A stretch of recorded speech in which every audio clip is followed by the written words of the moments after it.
नमस्कार, welcome to short spot. आज हम फिर से आ चुके हैं न्यू रिक्रूटमेंट की जानकारी लेके, जो कि सीधे आ चुके हैं रिजर्व बैंक ऑफ इंडिया की तरफ से। तो जो रिजर्व बैंक ऑफ इंडिया मतलब आरबीआई ग्रेड बी की जो ऑफिशियल नोटिफिकेशन है वो आ चुकी है, एंड जो एप्लीकेशंस भी है वो शुरू हो चुके हैं 9 मई से। तो चलिए वीडियो को शुरू करते हैं। वीडियो को शुरू से एंड तक जरूर देखिएगा। यहाँ पे exam pattern and eligibility dates, important dates and fees structure and salary structure सबके बारे में हम इस वीडियो में डिटेल्स में बात करने वाले हैं। तो वीडियो को शुरू से एंड तक जरूर देखिएगा, एंड अगर वीडियो पसंद आए तो वीडियो को लाइक एंड चैनल को सब्सक्राइब जरूर कीजिएगा। एंड अगर आप चाहे तो आप हमारे टेलीग्राम चैनल में भी ज्वाइन कर सकते हैं, जिसका लिंक आपको डिस्क्रिप्शन बॉक्स में मिल जाएगा। एंड ये जो नोटिफिकेशन है ये भी आपको हमारे टेलीग्राम चैनल में मिल जाएगा। तो चलिए वीडियो को शुरू करते हैं। जो इम्पोर्टेंट डेट्स है ये है 9 मई से इसकी जो आवेदन है, जो एप्लीकेशन है वो शुरू हो चुकी है।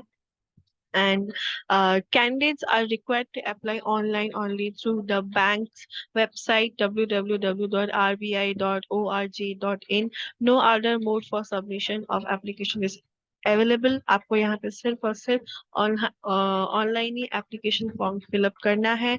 आवेदन सिर्फ यहाँ पे ऑनलाइन हो रही है, ऑफलाइन नहीं हो रही है। एंड सिर्फ और सिर्फ बैंक की जो ऑफिशियल वेबसाइट है वहीं से आप अप्लाई कर सकते हैं। तो इसके बारे में हम देखेंगे। जो officer in grade B D R general, उसके जो फेज 1 का जो ऑनलाइन एग्जामिनेशन है वो होने वाला है 9 जुलाई 2023। एंड जो फेज 2 का जो एग्जाम है जिसमें आपके 3 पेपर रहने वाले हैं, 1, 2 एंड 3, ये तीनों पेपर आपके रहने वाले हैं जुलाई 30 को 2023 के। पर ये तीनों पेपर आपके अलग अलग शिफ्ट्स में रहने वाले हैं। एंड यहाँ पे 3 पोस्ट के लिए टोटल जो नोटिफिकेशन है ये आई है। पहला है officer in G R B grade B D R general, and फिर है officer in grade B D E P R, and फिर है officer in grade B D S I M. तो ये तीनों पोस्ट के लिए वैकेंसीज आउट हुई है। पर यहाँ पे हम सिर्फ जो जनरल जो कैटेगरी है सिर्फ इसी के बारे में इस वीडियो में डिटेल में देखने वाले हैं। तो यहाँ पे आप देखिए, the board deserves the right to make any change in this dates. तो ये जो डेट्स हमने देखे हैं ऑनलाइन एग्जाम के फेज 1 एंड फेज 2 के, ये डेट्स में भी चेंज हो सकते हैं अगर मतलब रिजर्व बैंक ऑफ इंडिया के बोर्ड को लगा तो। पर ऐसे चेंज होने की जो चांसेस है वो कम ही होते हैं। आप मान के चल सकते हैं कि यही डेट्स रहने वाले हैं। एंड फिर हम देखेंगे जो इम्पोर्टेंट वैकेंसीज के बारे में। तो यहाँ पे आप देख सकते हैं कि officer in grade B D या जनरल, ये जो टोटल नंबर ऑफ वैकेंसीज है वो है 222, मतलब 222 टोटल वैकेंसीज है, जिसमें यूआर के लिए है, जनरल वालों के लिए है 109 वैकेंसीज, एससी के लिए 25 एंड एसटी के लिए 17 and other backward classes OBC के लिए है 49 टोटल वैकेंसीज। एंड यहाँ पे आप देख सकते हैं कि officer in grade B D E P R की टोटल वैकेंसीज है 38, and D S I M की टोटल वैकेंसीज है 31। एंड उसमें भी कैटेगरी वाइज डिस्ट्रीब्यूशन की गई है। तो ये इस चार्ट से आप टोटल यहाँ पे देख सकते हैं। एंड उसी के साथ जो एक्स सर्विसमैन है या फिर इकोनॉमिकली वीकर सेक्शन है, उन लोगों को भी कुछ कुछ यहाँ पे मतलब जो एडवांटेजेस हैं यहाँ पे मिल रही है। तो ये आप नोटिफिकेशन में जाके डिटेल में देख सकते हैं। फिर हम बात करने वाले हैं जो सैलरी, आपकी यहाँ पे सैलरी कैसे रहने वाली है। तो यहाँ पे आपकी अप्रोक्स सैलरी रहने वाली है 1,16,914 अप्रोक्सीमेटली। लेकिन the house rent allowance of 15% of the basic pay will be paid if accommodation is not provided by the bank. If अगर आपको मतलब रहने के लिए जो एकोमोडेशन है वो अगर बैंक से आप नहीं लेते हैं, तो आपको जो बेसिक पे है उसका 50% भी इस सैलरी के साथ एडिशन में आपको मिलने वाला है। लेकिन अगर आप रहने के लिए एकोमोडेशन नहीं लेते हैं तो वो 15% भी आपको नहीं मिलने वाला। आपका जो सैलरी है बस 1,16,914 रहेगा। फिर इसके बाद हम यहाँ पे देखने वाले हैं कि जो एज लिमिट है, तो एज लिमिट एज ऑन 1 2023, अगर आपका एज 21 से 30 के बीच है, you must have attain the age of 21, मतलब 21 आपका हो जाना चाहिए, एंड 30 के एज के बीच आप अगर है तो आप इसके लिए इन पोस्ट के लिए एलिजिबल है। The upper age limit prescribe above will be relaxed। SC ST and OBC के लिए जो रिलैक्सेशन के बारे में जो बात की गई है यहाँ पे डिटेल में दी गई है, वो आप नोटिफिकेशन में जाके देख सकते हैं।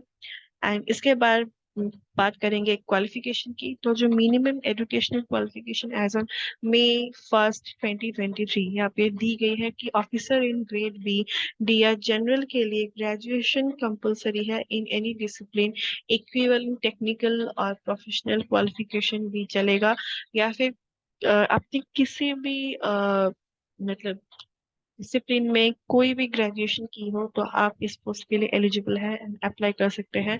लेकिन आपका यहाँ पे जो मिनिमम जो रिक्वायरमेंट है वो है 60% जनरल वालों के लिए, एंड 50% है SC ST and PWD candidates के लिए। एंड और पोस्ट जो ग्रेजुएट जो कैंडिडेट्स है वो भी यहाँ पे एनी डिसिप्लिन में अगर उन्होंने की है तो वो भी यहाँ पे एलिजिबल है एंड अप्लाई कर सकते हैं। एंड उसमें जो मैंडेटरी है वो है 55% मार्क्स आपका यहाँ पे मैंडेटरी है, अगर आप पोस्ट ग्रेजुएट की जो ऑप्शन है उसे सिलेक्ट करते हैं तो। एंड इसके बाद ये जो ग्रेजुएशन लेवल है वो आपका मिनिमम 3 साल का होना कंपलसरी है, 3 years, एंड जो पोस्ट ग्रेजुएट है वो कम से कम आपका 2 साल का होना कंपलसरी है। यहाँ पे वो सब कुछ डिटेल में मेंशन है। एंड अगर DEPR की बारे में बात करें तो यहाँ पे मास्टर डिग्री रिक्वायर्ड है इन इकोनॉमिक्स, अगर किसी ने इकोनॉमिक्स में मास्टर डिग्री की है तो उनके लिए ये बहुत अच्छी अपॉर्चुनिटी है, आप यहाँ पे अप्लाई कर सकते हैं। एंड यहाँ पे और भी 2-3 ऑप्शन है इसी मतलब कैटेगरी में, और भी सारे ऑप्शन हैं, तो यहाँ पे आप अपने प्रोफाइल के अकॉर्डिंग देख सकते हैं। एंड फिर है officer in grade B DSIM, यहाँ पे भी एसेंशियल है मास्टर डिग्री स्टैटिस्टिक्स या फिर मैथमेटिकल स्टैटिस्टिक्स या फिर मैथमेटिकल इकोनॉमिक्स या फिर इलेक्ट्रॉनिक्स या फिर सॉरी इकोनोमेट्रिक्स या फिर statistics and informatics, applied statistics and informatics with a minimum of 55% marks or equivalent grade in aggregate of all semester years। और यहाँ पे भी आप देख सकते हैं अगर आपने स्टैटिस्टिक्स में या मैथ्स में ग्रेजुएशन की है, सॉरी मास्टर डिग्री की है, तो आप इस DSIM इस पोस्ट के लिए आप अप्लाई कर सकते हैं एंड एलिजिबल हैं। यहाँ पे और भी इस पोस्ट के लिए और भी 3 एक्स्ट्रा ऑप्शंस है, अगर आप का मतलब प्रोफाइल यहाँ से मैच कर सकता है तो आप इस पोस्ट के लिए भी अप्लाई कर सकते हैं। फिर आप देखें यहाँ पे जिन्हें CGPA मिलता है तो यहाँ पे उन्होंने चार्ट दिया है, आप अपने जो CGPA मार्क्स को परसेंटेज में कन्वर्ट कर सकते हैं यहाँ से देख के। एंड फिर आते हैं जो 6 टाइम्स मतलब जो फेज 1 का जो एग्जाम है जो प्रीलिम्स है वो आप मैक्स टू मैक्स 6 टाइम्स दे सकते हैं, 6 बार से ज्यादा आप नहीं दे सकते हैं। अगर आपका 6 बार अटेम्प्ट हो गया है तो you are not eligible to apply. And फिर हम आते हैं कि जो सेंटर है वो आपका क्या रहने वाला है, तो यहाँ पे चार्ट डिटेल में दिया गया है। लेकिन अब अगर आप वेस्ट बंगाल से बिलोंग करते हैं तो आपका मतलब कोलकाता, आसनसोल, ग्रेटर कोलकाता, कल्याणी एंड शिलीगुड़ी, ये आपके सेंटर्स रहने वाले हैं फेज 1 के लिए जो कि प्रीलिम्स है। एंड फिर अगर आप अ, मतलब एलिजिबल होके अगर आप फेज 2 का एग्जाम देते हैं तो वहाँ पे आपके जो सेंटर्स रहने वाले हैं वो बस यही कुछ सेंटर रहने वाले हैं। तो आपका यहाँ पे कोलकाता है तो आप यहाँ पे फेज 2 का एग्जाम दे सकते हैं।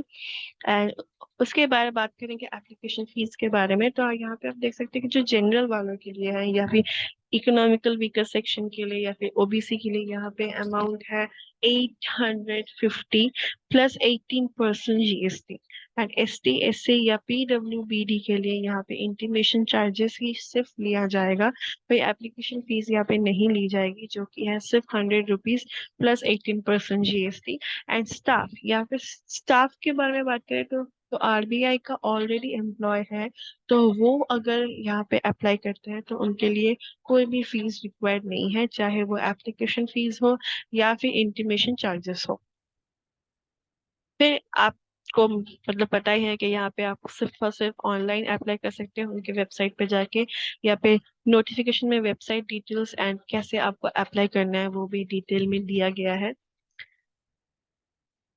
एंड इसके बाद आप देख सकते हैं जो लास्ट डेट है एप्लीकेशन की वो है June 9 2023। तो June 9 2023 को आपका जो एप्लीकेशन जो फॉर्म फिलअप का लास्ट डेट है, एंड आपका एग्जाम होने वाला है July 9 को। तो आपके पास करीब करीब 2 महीने का टाइम है प्रिपरेशन के लिए। एंड अप्लाई मतलब आपके पास अप्लाई करने के लिए 1 महीने का टाइम है, एंड एग्जाम देने के लिए 2 महीने का टाइम है प्रिपरेशन लेने के लिए। तो अगर आप इंटरेस्टेड है तो जरूर अप्लाई कीजिए, क्योंकि ये बहुत ही हाई लेवल की अच्छी पोस्ट है, अच्छी एग्जाम है। एंड ये डिस्क्रिप्टिव है, जो मेंस इनका रहता है वो डिस्क्रिप्टिव रहता है। तो यहाँ पे आप देख सकते हैं जो candidates must apply online through the banks website from May 9 to June 9 2020 till 6 p.m. No other means or modes of application will be accepted। तो यहाँ पे आपको जो फोटोग्राफ, सिग्नेचर, थंब इम्प्रेशन, क्या क्या रिक्वायर्ड है, कैसे रिक्वायर्ड है, यहाँ पे डिटेल में दिया गया है। फिर जो नीचे हम देखने वाले हैं सिलेबस के बारे में, तो जो सबसे ज्यादा इम्पोर्टेंट है इस नोटिफिकेशन का वो है सिलेबस। तो फेज 1 का जो एग्जामिनेशन होगा वो पूरा आपका ऑब्जेक्टिव टाइप रहने वाला है। यहाँ पे आपके MCQs रहेंगे, एंड इसमें आपके 4 सब्जेक्ट्स रहने वाले हैं, 4 सेक्शंस रहने वाले हैं। पहला है जनरल अवेयरनेस, फिर है इंग्लिश लैंग्वेज, फिर है क्वांटिटेटिव एप्टीट्यूड, एंड फिर है रीजनिंग। तो टोटल जो ये सिंगल पेपर का आपका टोटल मार्क्स रहने वाला है 200। एंड यहाँ पे आप देख सकते हैं कि टोटल आपको टाइम मिलेगा 120 मिनट्स का। Separate time will be allotted for each test. मतलब ये चारों जो सब्जेक्ट्स हैं, इन चारों सब्जेक्ट्स के लिए आपको सेपरेट टाइम मिलेगा। एंड जो आपको जो कट ऑफ है ना, वो भी आपको चारों का अलग से कट ऑफ क्लियर करना पड़ेगा। एंड उसके बाद आपका जो एग्रीगेट है वो कट ऑफ भी क्लियर करना पड़ेगा। The candidates who secure minimum marks separately for each test as prescribed will be shortlisted for phase 2 of the examination based on the aggregate marks obtained in phase 1। फिर phase 2 के बारे में बात करें तो आप यहाँ पे देख सकते हैं the phase 2 online examination will be conducted on July 30। मतलब उसी महीने आपका प्रीलिम्स भी है, मेंस भी है। Only for the candidates who are shortlisted on the basis of the result of phase 1। Phase 1 के रिजल्ट के बेसिस पे आपकी शॉर्टलिस्टिंग होगी फेज 2 के लिए, and based on the cut off decided by the board. And board जो cut off decide करेगी उसी के बेसिस पे आपकी शॉर्टलिस्टिंग होने वाली है। The phase 2 examination will be in shifts। यहाँ पे 3 पेपर आपके हैं फेज 2 में, इसलिए तीनों पेपर अलग अलग शिफ्ट्स में आपके रहने वाले हैं, लेकिन तीनों एक ही दिन है। And the candidates are required to appear all the shifts. Candidates को तीनों शिफ्ट में अपियर होना कंपलसरी है। तो यहाँ पे आप देख सकते हैं जो पहला पेपर है वो है आपका इकोनॉमिक्स एंड सोशल इश्यूज में, जिसमें 50% आपके ऑब्जेक्टिव क्वेश्चंस रहने वाले हैं, जिसमें आपको टाइम मिलेगा टोटल 30। यहाँ पे नंबर ऑफ क्वेश्चंस मेंशन नहीं है, एंड टोटल मार्क्स भी 50। एंड जो सेकंड जो 50% आपका डिस्क्रिप्टिव टाइप रहने वाला है, अगर यहाँ पे आपको मतलब पेन एंड पेपर में लिखना नहीं है, यहाँ पे आपको कीबोर्ड पे टाइप करना है। एंड अगर आप चाहे तो आप हिंदी में भी आंसर दे सकते हैं। तो इसमें टोटल आपको टाइम मिलेगा 90 मिनट्स, मतलब 1.5 घंटे का टाइम मिलने वाला है। एंड नंबर ऑफ क्वेश्चंस यहाँ पे मेंशन नहीं है वैसे, लेकिन यहाँ पे भी आपके जो टोटल मार्क्स है वो है 50, मतलब टोटल पेपर 1 आपका रहेगा 100 में। फिर आप देखिए पेपर 2 आपका है इंग्लिश राइटिंग स्किल डिस्क्रिप्टिव, लेकिन ये भी आपको कीबोर्ड में टाइप करना है। एंड यहाँ पे भी टोटल टाइम 30। एंड यहाँ पे आपके 3 क्वेश्चंस रहने वाले हैं, टोटल मार्क्स है 100। यहाँ पे पेपर 2 में है general finance and management. And इसमें भी आपके 50% ऑब्जेक्टिव टाइप क्वेश्चन रहने वाले हैं एंड 50% डिस्क्रिप्टिव टाइप रहने वाले हैं, जबकि कीबोर्ड में टाइप करना है। एंड यहाँ भी आप हिंदी में ऑप्ट कर सकते हैं। यहाँ पे आपको टोटल टाइम मिलेगा 120 मिनट। यहाँ पे नंबर ऑफ क्वेश्चंस गिवन नहीं है, ये @ का कुछ मीनिंग है, ये आपको नोटिफिकेशन में डिटेल में अगर आप मतलब ढूंढेंगे तो आपको मिल जाएगा। एंड यहाँ पे दोनों ऑब्जेक्टिव एंड डिस्क्रिप्टिव के लिए 50-50, टोटल 100 मार्क्स का पेपर 3 है। और यहाँ पे आप देख सकते हैं फॉर बोथ। हाँ, तो यहाँ पे हम देखेंगे जो @ का मतलब क्या है। For both paper 1 and paper 3 there will be 30 questions, 30 questions आपके यहाँ पे रहने वाले हैं। And 50 marks for objective question. Some question मतलब 50 मार्क्स जो ऑब्जेक्टिव वाले हैं उसमें कुछ क्वेश्चंस आपके 1 नंबर के होंगे एंड कुछ क्वेश्चंस आपके 2 नंबर के रहने वाले हैं। In case of descriptive question 6 questions will be asked. जो डिस्क्रिप्टिव पार्ट है पेपर 1 एंड पेपर 3 का, उसमें आपके 6 क्वेश्चंस रहने वाले हैं टोटल, जिसमें आपको सिर्फ मतलब अटेम्प्ट करना है 4। आपके पास ऑप्शन रहेगा 6, लेकिन आपको करना है 4, जिसमें 2 क्वेश्चन रहने वाले हैं 15 मार्क्स के एंड 2 क्वेश्चन रहने वाले हैं 10 मार्क्स के। इन केस कोई अगर कैंडिडेट 4 की जगह मतलब 4 से ज्यादा मतलब 5 या 6 अटेम्प्ट कर लेता है, तो पहले के जो 4 हैं वही माने जाएंगे चेकिंग के टाइम। तो जो और उसके बाद एज इन इंटरव्यू आपका रहने वाला है। एंड उसके बाद जो फेज 2 का जो सिलेबस है, इसके बारे में आप देख सकते हैं कि ये सिलेबस थोड़ा सा वास्ट है। अगर आपने बैंकिंग की प्रिपरेशन की है तो आप फेज 1 इजीली क्लियर कर सकते हैं, लेकिन फेज 2 के लिए आपको पढ़ना पड़ेगा। यहाँ पे आप देख सकते हैं कि जो पेपर 1 है economic and social issues issues इसमें आपका है growth and development, Indian economy, globalisation, social structure in India. And यहाँ पे देखिए कुछ रेफरेंस के लिए कुछ बुक्स भी उन लोगों ने मेंशन की हुई है।